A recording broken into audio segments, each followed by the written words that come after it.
Good evening and welcome to the show. I'm Sharri Maxon. Here's what's coming up on the program. TV darlings of the left are claiming educated Australians voted yes because they, unlike the rest of the country, could actually comprehend the complexities of the Voice referendum. Classism seeping back into Australian politics. Paul Murray and Liz Storer will join me later in the show to discuss. Meanwhile, the Greens and some Teals are being slammed for their callous condemnation of Israel. James Morrow will give the latest on their anti-Israel campaign. And tonight I'll sit down for an interview with former Commando Heston Russell, who has won his defamation suit against the ABC. But first tonight, US President Joe Biden will visit Israel on Wednesday, a wartime visit in solidarity with its longtime ally. This comes as Hamas released its first hostage video. The video landing as US Secretary of State Antony Blinken and Benjamin Netanyahu sought shelter from rocket fire. Their dramatic ducking for cover came during an 8-hour meeting in Tel Aviv. The White House has announced Biden will visit Israel on Wednesday, and this is a strong show of support for Israel. But it also sends a message to nations weighing up their involvement, like Iran. Blinken announced that the visit will take place this week on Wednesday and made the warning about the risk of escalation very clear. President Biden will underscore our crystal clear message to any actor, state or non-state, trying to take advantage of this crisis to attack Israel. Don't. That visit next Wednesday comes as the US is also preparing to deploy 2,000 troops to support Israel. These troops are already stationed in the Middle East or Europe, and they won't have a combat role at this time. In a statement announcing the presidential trip, the White House said the purpose of the visit was to demonstrate Biden's steadfast support for Israel in the face of Hamas's brutal terrorist attack and to consult on next steps. The White House said Biden will then travel to Amman in Jordan, where he'll meet with the King Abdullah. He'll also meet with Egyptian President Sisi and Palestinian Authority President Mahmoud Abbas. The White House says that Biden will reiterate that Hamas does not stand for the Palestinian people's right to dignity and self-determination, and he'll discuss the humanitarian needs of civilians in Gaza. So this is the US president trying to play a leadership role in the Middle East to try and calm the waters and avoid a bigger war that embroils Iran, America, and other Arab nations. In terms of personal security, it is a high-risk visit for the president. And just today, as I mentioned, Blinken and Netanyahu were forced to duck for cover as sirens sounded warning of rocket fire.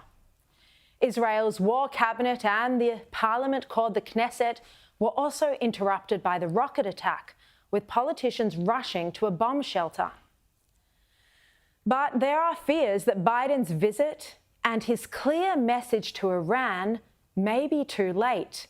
Tehran today flagged action, and they said it could potentially take place in just the next few hours. Iran's foreign minister warned that they could launch preemptive strikes against Israel if it proceeds with its ground invasion in Gaza. He said leaders of the resistance will not allow the Zionist regime to take any action in Gaza.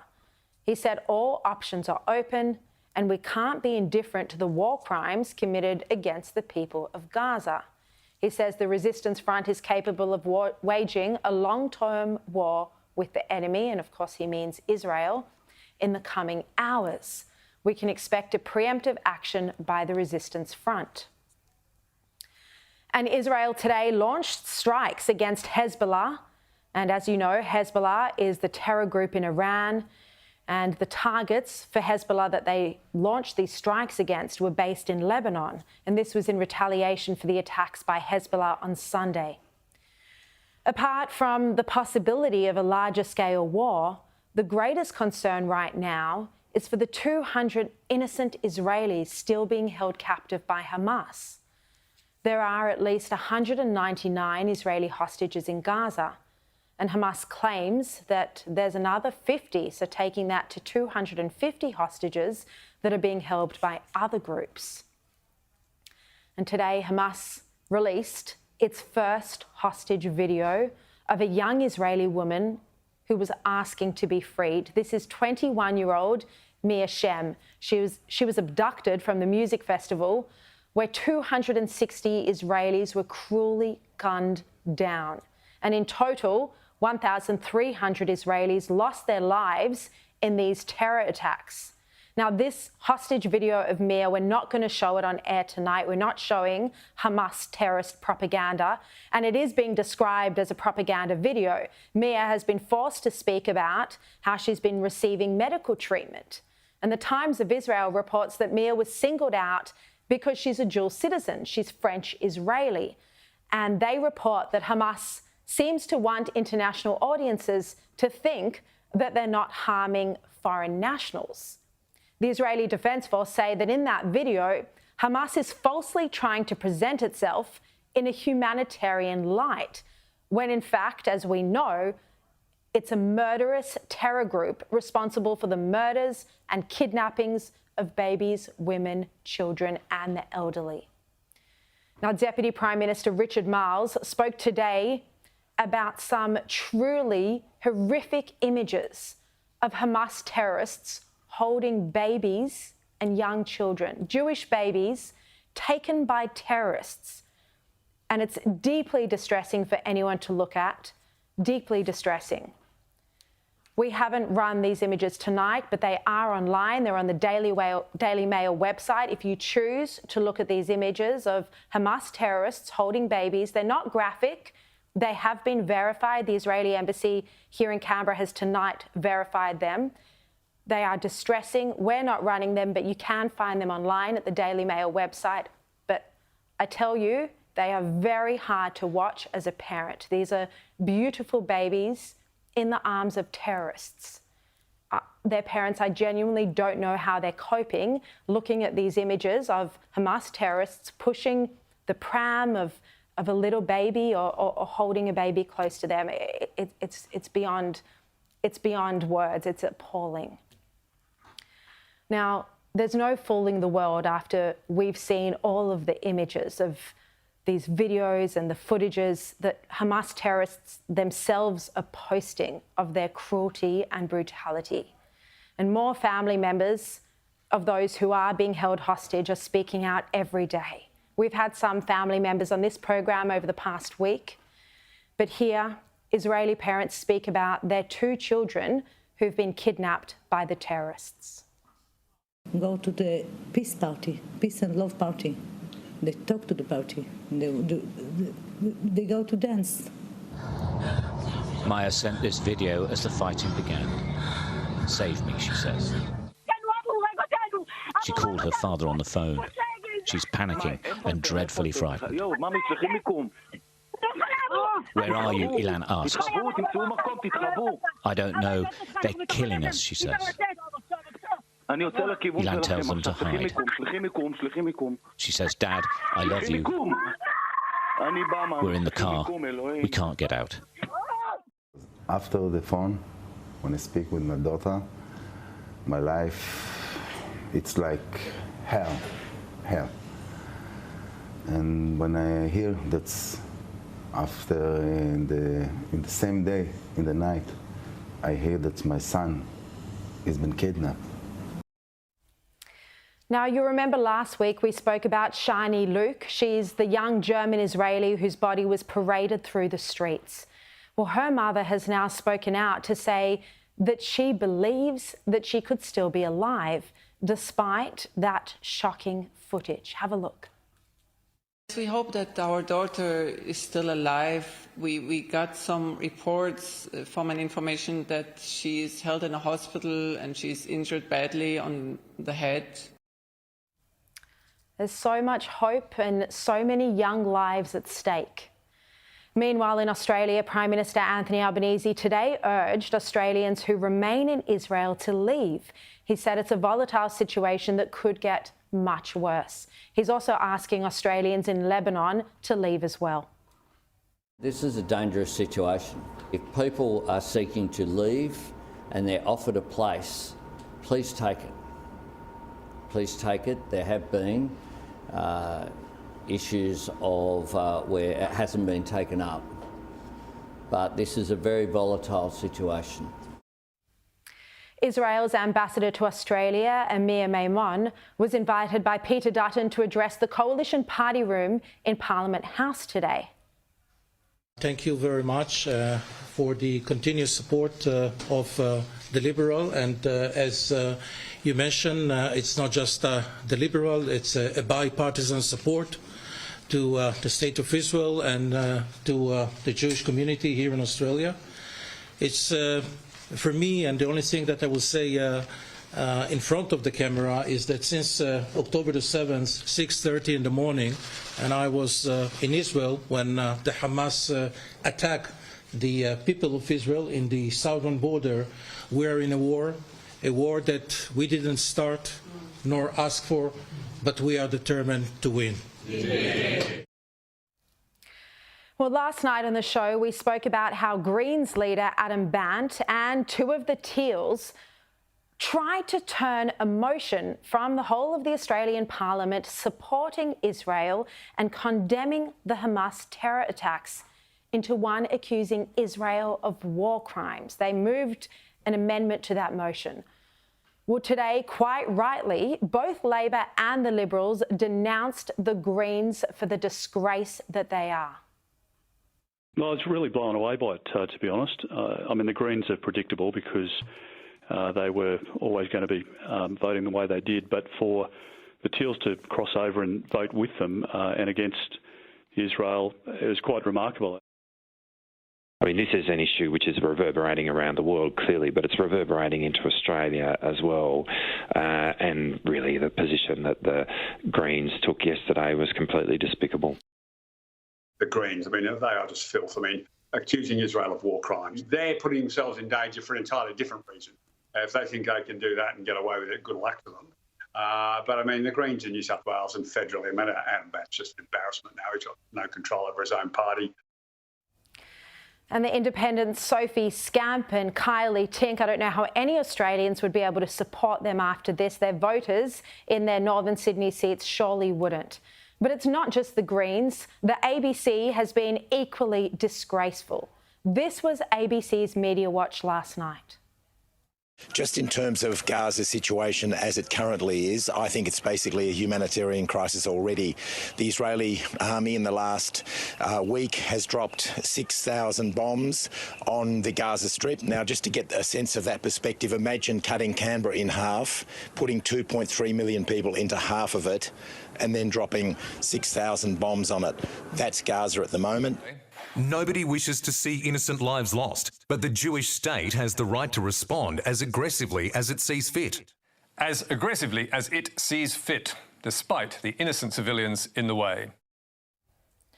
And Paul Barry went on to criticise News Corp newspapers over the weekend for covering the atrocities in Israel. This is the single greatest loss of life for the Jewish people since the Holocaust. Of course it deserves coverage. The US president has described it as catastrophic as the Holocaust, and Paul Barry doesn't think the News Corp papers on the weekend should have given it such prominent coverage. It's beyond me how these people think and operate.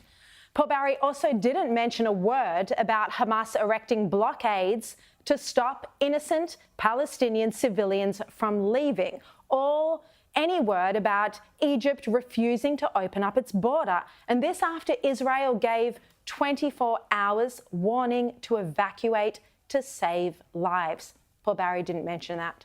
Just to repeat, Israel asked the Palestinians to evacuate before it attacks the Hamas terrorists. This is a war against the terrorists, and Israel needs to go into Gaza to try and bring home those children, those babies, those elderly people, the families who've been taken hostage, 200 of them.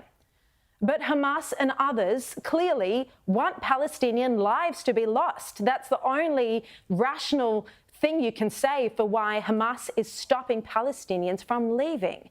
And why do they want Palestinian lives to be lost? Well, presumably so that they can blame Israel. Now, a federal Labor politician, Fatima Payman, she's from Perth, but her family's from Afghanistan, well, she stood up in the Senate and spoke out against Israel today.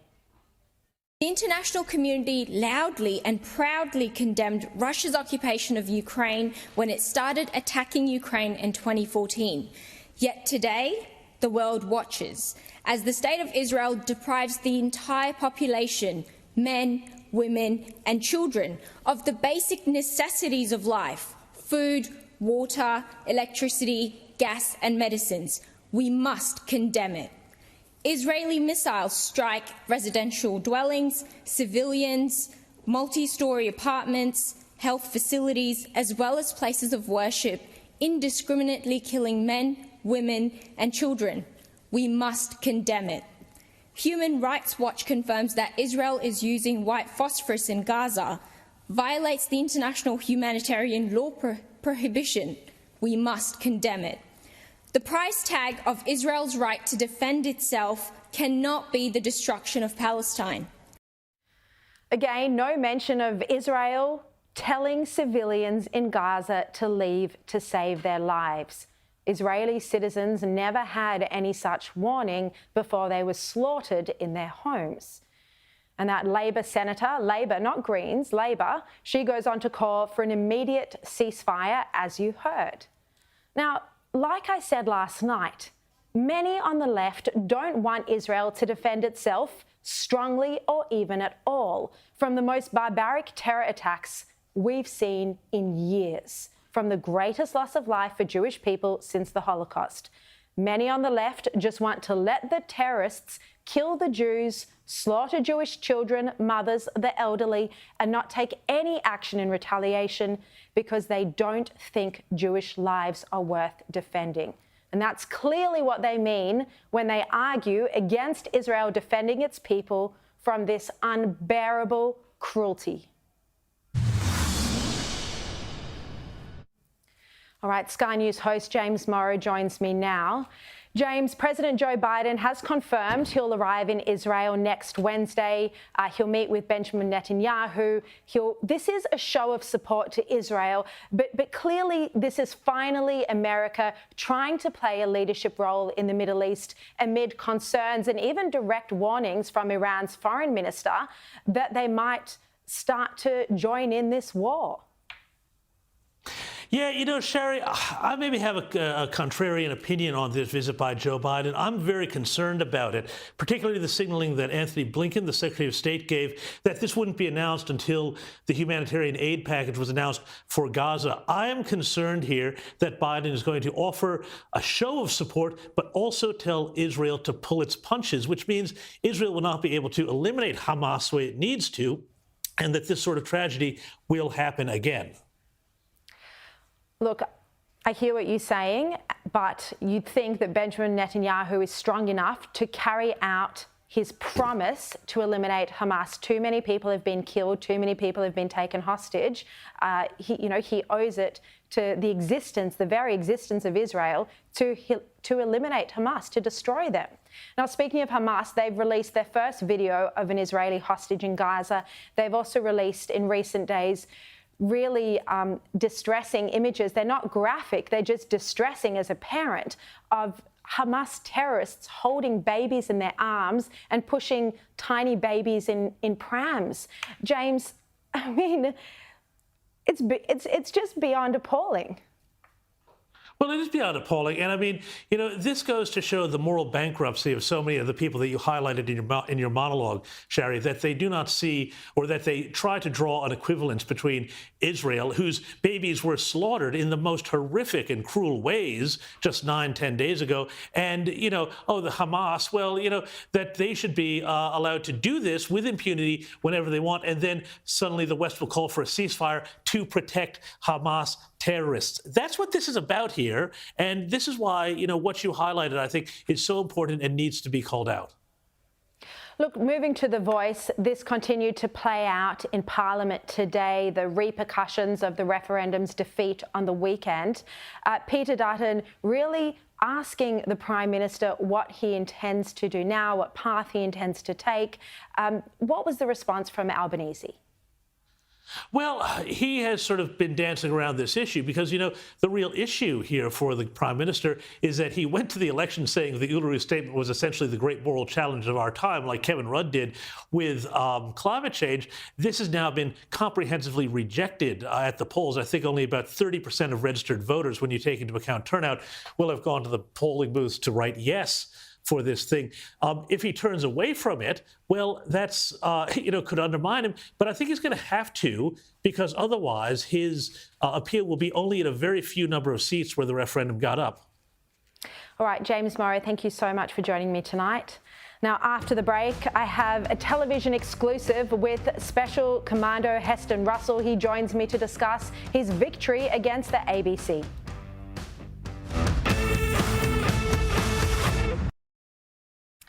Former Commando Heston Russell has been awarded $390,000 in damages after he won his defamation case against the ABC.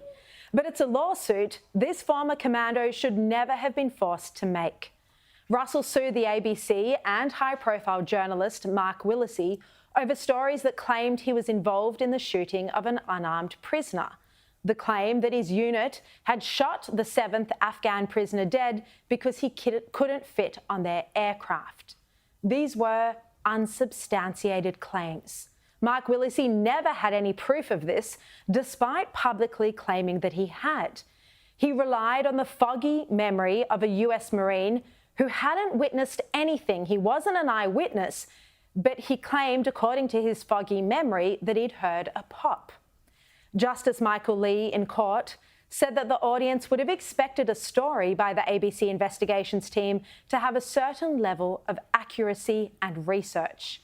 He said, "I gained the impression that a highly defensive mentality arose within ABC corporate affairs in relation to the work done by ABC investigations and, in particular, Mr. Willesee."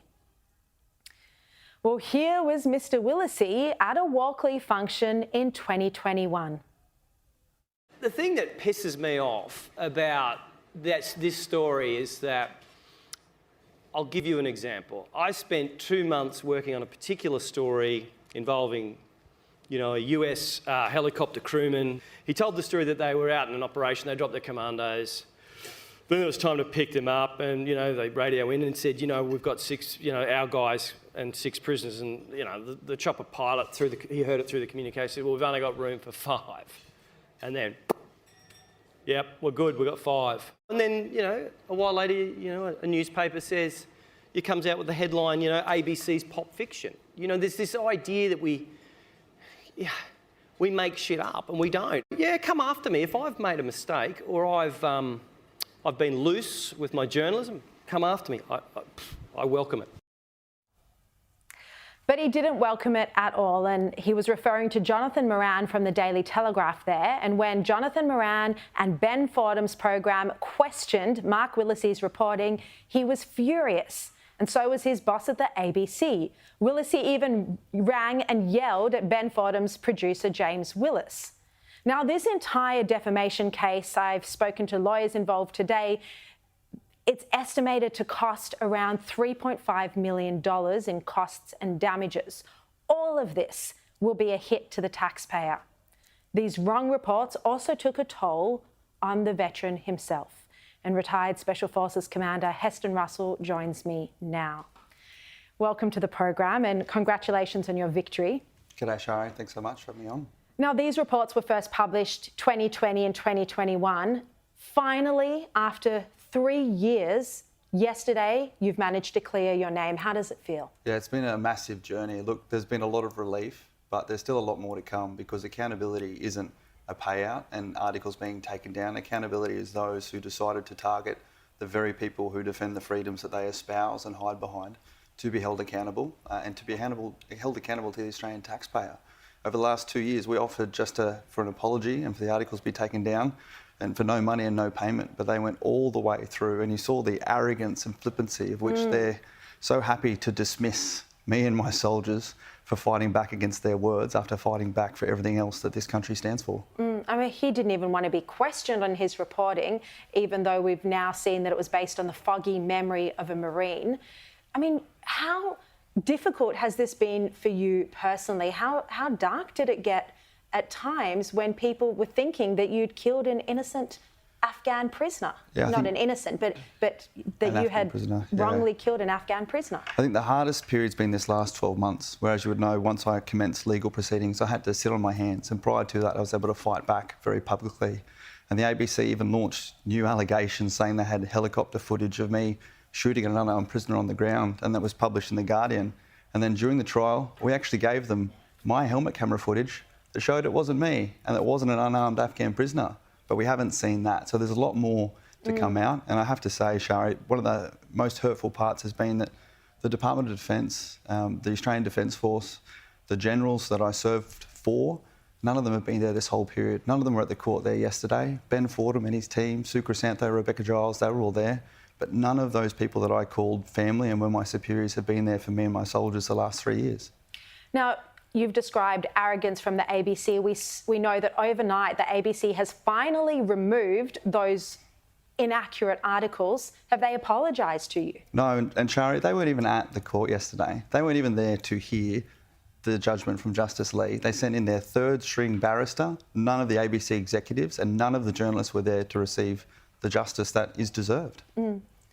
Questions need to be asked about, the ABC investigations team, the arrogance over which they took someone down based on no evidence at all. Do you think if this is the way that journalists and senior journalists, Gold Walkley winners, feel that they can treat people who have risked their lives to defend our country, do you think that others who would think twice about going to serve? Absolutely. Look, one of the most amazing experiences in my entire career was the ability to fly around the world and take the fight to those who would target and bully innocent people. And I've encountered my greatest enemy at home, being the ABC, who targeted me and my soldiers, and the impact it's had on me, my mental health, my family, my mother, those who've had to pick up the pieces behind the scenes, is excusable and has left me with such a deep resentment for my own country based off those people spending our money and not caring for the impact on our veterans. Look, just talking to you here, I can see the emotion of how difficult that's been for you. But the judge, in his when he was delivering his verdict, he seemed to question that you had even been distressed by this, and he said that he took the evidence of others. He was critical of the fact you defended yourself on social media. What do you think about that? I think I have to bite my tongue because Justice Lee still needs to decide my costs next week. But I think he said that I'm no shrinking violet and seemed to take to the fight. You know what? I joined the army straight out of high school. I've been trained to fight for this country. I never thought I'd have to fight my hardest battle here at home. And what I've said is, imagine if I didn't have the ability to fight. Imagine if this happened to a soldier who didn't have their social media platform, who didn't have Ben Fordham and his team, who didn't have Sue Crescento and Rebecca Giles. This has led me to a place of contemplating taking my own life, and I had a massive following and all the rest. There's been a lot of comments made, and I'm speaking from a place of anger and trauma, and I need to go and heal for a bit, but it's really been very heartbreaking to feel that if I had have played the victim, I would have gotten a lot more damages and all the rest, or perhaps a bit more sympathy, but I'm not in it for that. I'm in it to clear my lads and to make sure that this can't happen to the next generation of veterans, and that's that next step that needs to happen from here. Heston, I'm so sorry to hear that that's how hard it's been for you, and I know all of our viewers watching will, their hearts go out to you. And, we're also grateful to you and every soldier who defends us and defends our way of life. And, we've seen in recent times just how barbaric the enemy can be and how important your role is in defending us. So thank you so much for your time. No, absolutely. Thank you, Sharri. Really appreciate it. Now, after the break, we will be joined by the Deputy Mayor of Jerusalem. Oh, sorry, we're not going to break. We're going to be joined by the Deputy Mayor of Jerusalem right now, live. Fleur Hassan Nahum, thank you very much for your time. Look, we've seen some really distressing images tonight. The first hostage video come out of an Israeli citizen. Do you think this is propaganda from Hamas? Well, it's absolutely propaganda from Hamas because we have reports that they're treating the hostages in the most inhumane way, which is not surprising considering the massacre that went on, the torture that went on for hours. We have a girl there who's 13-year-old. She's autistic. She was on the Special Olympics judo team. What's happening with her? My friend has a son who's kidnapped. We know they shot off his arm. We don't know if he's received medical attention. He's there. We don't know if he's alive or dead. We have absolutely no connection. Not the Red Cross have been allowed to visit, not the UN. This is inhumane. They want to talk about war crimes. These are war crimes. There's 199 hostages that have to return home before anybody starts talking about the displacement of people in Gaza. Please save our innocent children and elderly that are there. Do you get the sense that the international community, that the UN agencies are starting to turn against Israel already and don't even seem to think that Israel has the right to defend itself? Well, we're beginning to see that change. The first few days, we got a lot of sympathy in the media, in the press, even in social media.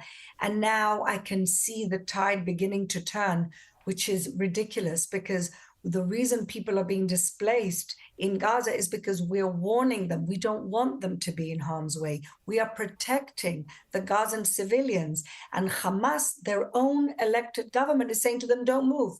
Why are they asking them not to move and stay in the buildings where they've buried all of their terrorist infrastructure, where they know that we need to dismantle? We need to do anything that any country would do to defend its citizens. And if it was one of their children being kidnapped, would you not want your government to do everything possible to get your child home? This is what we're talking about here. Absolutely. Look, it was on Friday when Israel first gave that 24-hour deadline for Palestinian civilians to leave, to save their lives, to protect them, before they were preparing to launch that ground assault in the region. But we haven't seen that ground assault start yet. Can you help explain to us what's been the delay with the invasion? When is it going to happen? When are forces going to go into Gaza to try and bring home those hostages? Well, I'm not a military expert, but I can tell you what is being spoken about. And first of all, they want to do as much as they can from the air to limit any type of booby trap that may be waiting for our soldiers. Remember, our soldiers are 19-year-old boys, 20-year-old boys. They're also young. And so we're trying to eliminate as much as we can with the least possible civilian casualties in order to, when our soldiers go in, they can go in and really do the job that they're supposed to do. I think the other factor is that President Biden is coming tomorrow. And I think they're trying to wait to see if there's any other way that we can get our 199 innocent civilians. There's 5-month-old babies there. There's 3-month-old babies. It's absolutely unprecedented what's going on here and what we've suffered here. The whole country is in trauma. Because we're a small country, everybody's affected. We're going to funerals of friends, of children of friends. It's absolutely devastating what's going on right now. So what we really need is the world to understand that this is a battle of evil versus good. These people are bad. Who does that? Absolutely. This is a war between children, who decapitates children, who burns them alive. Who? These are the people that are governing the Gaza Strip. These people do not deserve that. And the Palestinians deserve better leaders than that. No, exactly. And look, a lot of our media here are calling it the Israel-Palestine conflict, and it's not. This is a war between the Hamas terrorists and Israel. Fleur Hassan Nahum, thank you so much for your time. I imagine it must be very difficult for you. You're the Deputy Mayor of Jerusalem, to show leadership when you would be feeling it so deeply and mourning, as you say. Thank you for joining us. Now, coming up, leftist journalists are insisting the no vote only won because uneducated or stupid Australians couldn't grasp the opportunities that yes would bring. I'll chat about this with Paul Murray and Liz Storer next.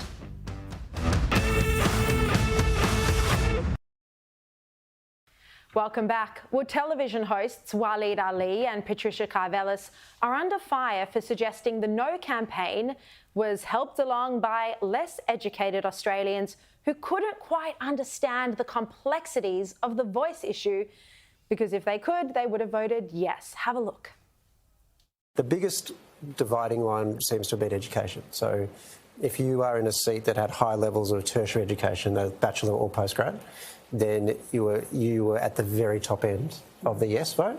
And if you had the lowest levels of tertiary education, you were at the low end of the yes vote. All right, let's bring in Sky News hosts Paul Murray and Liz Storer. Great to see you both. Look, Paul, what he says is technically accurate in that, you know, the affluent suburbs did mostly vote yes. But the rest of it's not accurate in that the whole of Australia can't be stupid. Yeah, but what I love about these people is that these people were sitting there late last week telling you had to vote a certain way, and then they're the instant experts a couple of days later about understanding why Australia voted exactly the opposite way. It doesn't get to work like that. If you were hardcore pushing advocacy all the way to the end, and then on Monday say, well, look, to be honest, it's always been failing. It's, well, hang on, that's just not... That's not the way it's supposed to work. That's just constantly finding yourself on the right side of the media cycle. And I just think that this search for the demographic that proves that I was always right. There's only one scoreboard in an election. You can't read anything into it other than the overall result. 60-40 a year ago were in favour, 60-40 now voted against. As Stephen Conroy excellently said on the show last night, did people get dumber over the year? No, they just learnt more and they didn't like it. And this was an emphatic result. This is Australians, Indigenous, non-Indigenous, very comprehensive, wealthy suburbs, lower socio-economic suburbs, everyone, every state and territory across the country, except for the ACT, voted no. Exactly. And in fairness to Waleed, he did go on to say that he's not saying that educated people didn't know what they were doing or vice versa. He did try to make sure that people wouldn't be bashing him for this. But the funny part is, like you say, statistic-wise, what he said was accurate. And I think we can very easily flip that there, because the more people are educated these days, university educated, he's specifically referring to tertiary education, the dumber they are. The more when it comes to these lefty, yes, and I think there is no more pro-Palestinian exactly as well. And I was just about to say, and I don't think there's a more powerful illustration of that right now than all these university rallies that we're seeing, all these university movements. Hashtag Free Palestine, waving the flag. These kids have absolutely no idea what they're talking about. They've just been told hashtag oppression is happening somewhere and therefore this is our Black Lives Matter moment, etc. and so on. And they're rallying behind this just like they rallied behind this referendum, etc. and so on. So the funny aspect of what he said here is that these days, the more educated you are, the more brainwashed you are. It doesn't make you smarter. And yes, the lower socioeconomic areas did vote no. And maybe that's because they also see this cost of living crisis that's biting them a lot harder than the more affluent areas. Maybe they see that as more important. And disadvantage being something that's actually becoming more common these days and something that we all have to deal with. Yeah. Look, sticking with lefty television presenters, Paul Murray, we saw on Media Watch last night, Paul Barry, really, you know, this has been the worst, most barbaric terror attack we've seen since ISIS. And you could argue that it was worse than ISIS because ISIS, you know, they beheaded often male journalists. The targeting of children. Come on, that's what it was. Targeting of children, the most vulnerable, cutting babies out of pregnant women's stomachs. You know, why do the likes of Paul Barry and John Lyons automatically take the other side? Well, I mean, the anti-Israel, the anti-Jewish side. I will say about John Lyons is that he spent an awful lot of time in the area, so there's a long history. Attacking Israel most of the time. Correct, but I'm saying there's a long history to how he ended up where he ended up. Can I do Paul Barry for a second, though? He had every opportunity in his 15 minutes of television last week to talk about this issue. Paul Barry, you mean? But he didn't. Paul Barry didn't talk about it last week. Oh, because, sorry, the show's already been written. It's been done. We can't possibly edit to reflect the biggest story in the world because I suspect the judgment was, oh, look, it's all a little too sympathetic to what's been happening in Israel. Let's just wait for a week and we know what's going to happen, which is that the spotlight will move further and further away from what people felt when they first heard the news. The thing about Media Watch is that I'm fine for media analysis programs, but this isn't. It's just the week in Twitter and reinforcing the Twitter narrative, reinforcing that ecosystem to constantly go amongst itself. And when it doesn't like something, it goes off and complains to the umpire. And because the umpire watches that show and listens to Radio National, you know, there's this sort of self-fulfilling machine. But as for the media, it is absolutely legitimate to talk about civilians in this conflict. But the idea to pretend that there is some sort of darker heart in the government that is responding to what happened to it is, of course, ridiculous. Now, I thought about this today and, you know, 6,500 rockets landing on a civilian population because Hamas is in and amongst them is an amazing number. But Hamas is still firing back. So you've got to imagine if your country had been attacked and they're still shooting at you, you're probably going to keep shooting back. It also ignores, though, that Israel keeps begging the evacuation of these innocent Palestinian. This isn't a conflict against innocent Palestinians. They keep asking for them to be evacuated. Liz, where's Egypt in this? Where's the pressure on Egypt to open its border? Absolutely. They're landlocked, so it makes perfect sense that their neighbours would take them in, and yet they've got nowhere to go, which is why this humanitarian crisis is growing. But like you say, Israel keeps saying, look, we've got a job to do. We must retaliate. We know where Hamas is. They're not making any secret of it. We've also got to get our people back out. Yeah. And Hamas did that on purpose. They didn't just kill everyone. They took hostages. They knew exactly what they were doing. This was the bait to cause Israel to retaliate. That's what we're seeing now. And Israel's doing its best to tell people, to tell the innocents, get out of the way because we got to do what we got to do. So please leave. But we talked about this on Sunday night. That message I completely understand. But there's not 400,000 Airbnbs in the south of Gaza. I mean, literally, you've got 2 million people that are already tightly packed in. You're trying to take a big portion of that and squeeze it. The overflow is supposed to go in refugee census to the next and nearest country. If Egypt keeps it locked, and there were some reports that there's been a couple of UN fuel trucks that have gone through to try to help out the hospitals because obviously those need to be put in place. But you just end up, there's only so far you can squish people. And there's got to be some level of relief. The pressure really needs to come on Egypt now. And we saw that Albanese said he'd spoken to Egyptian leadership. I don't think he clarified who today, but we don't know the outcome of those talks. But anyway, don't know if Albanese will be able to solve the problems in the Middle East, but maybe Biden will tomorrow. He can't solve a yes-no question, Sharri. He can't solve and sell a yes-no question. Wouldn't be holding my breath. Let's leave the Middle East to others. All right, Liz Storer, Paul Murray, we'll see you 9 and 10 o'clock tonight. Thank you. Now, after the break, we will be joined by Sarah Henderson and we'll talk more on this issue of why universities are perpetuating hatred against Israel. Stay tuned.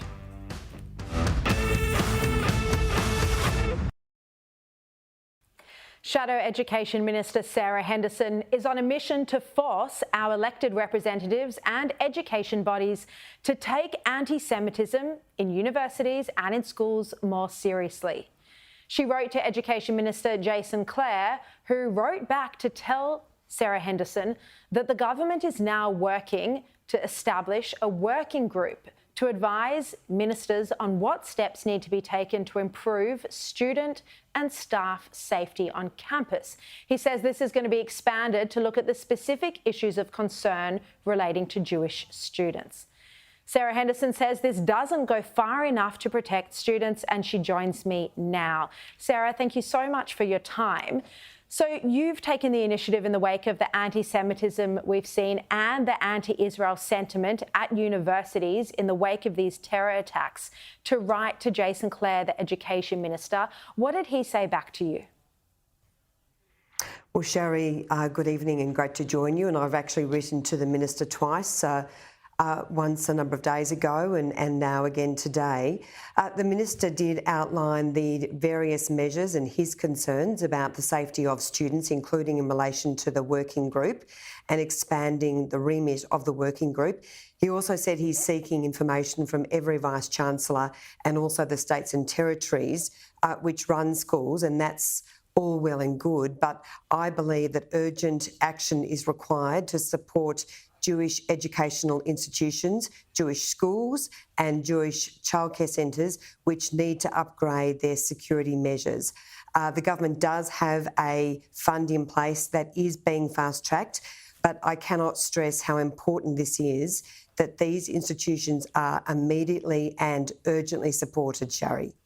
Look, I think there's two issues here. The one is the actual safety of students going to Jewish schools, and that is a serious issue, and I'm glad that you're calling for extra security because that's definitely needed. But then there's the separate issue, and I get emails every single day from viewers about this, which is the really strong anti-Israel sentiment, and it borders on anti-Semitism that we're seeing in university campuses across the country, across the globe, really. But how concerning is this, that there are so many university academics who, in the wake of the terror attacks, like 2 days afterwards, started a new petition to support boycott, divestments and sanctions movement? Sharri, this is deeply concerning. Jewish students have already revealed a survey which shows that 2/3 of Jewish students on Australian university campuses have experienced anti-Semitism in the last 12 months. So many Jewish students don't even want to talk about or demonstrate that they are Jewish on campus. It is a really serious issue. And a week ago, there were terrible signs at Sydney University. Jewish students complained about these signs and a gathering, an anti-Israeli gathering, and Sydney University took no action. I have to say, Melbourne University, there was a sign apparently with a razor blade attached to the back of it. Melbourne University took this very seriously, reported this to police. So some universities have been better than others. But frankly, there is a particular concern about the safety of Jewish students on Australian campuses. Look, let's face it, Sharri, Australian Jewish families are frightened to death even about sending their kids to Jewish schools and childcare centres. And that's why it is critical that the government respond immediately in every way possible. But it is disgraceful. I condemn these university academics who have shown no regard for Jewish students. It's absolutely pathetic. Look, we've just got a minute left, so I just want to ask, you know, we've seen that there was senior University of Sydney staff who attended that first protest where people were chanting "Gas the Jews." What leadership do you think do we need to see from the University of Sydney Dean? Well, I do not understand why the University of Sydney tolerates this behaviour. That protest at the Sydney Opera House was absolutely disgraceful. The chants were disgraceful. I cannot believe that criminal charges have not been laid in relation to the conduct, the horrific anti-Semitic conduct. So, frankly, any academic that attends any such protest should no longer have a job. That is the bottom line. And I cannot believe the university vice-chancellors are tolerating any of this anti-Semitism on their campuses. Yeah, very strong words there, Sarah Henderson, saying that any academics who attended that anti-Semitic protest should no longer have a job. Thank you so much for your support and for your time tonight. Really appreciate it. Thank you very much for your company today. Thanks for watching. I'll be back 5 o'clock tomorrow, and stay tuned. Here's Peter Credlin.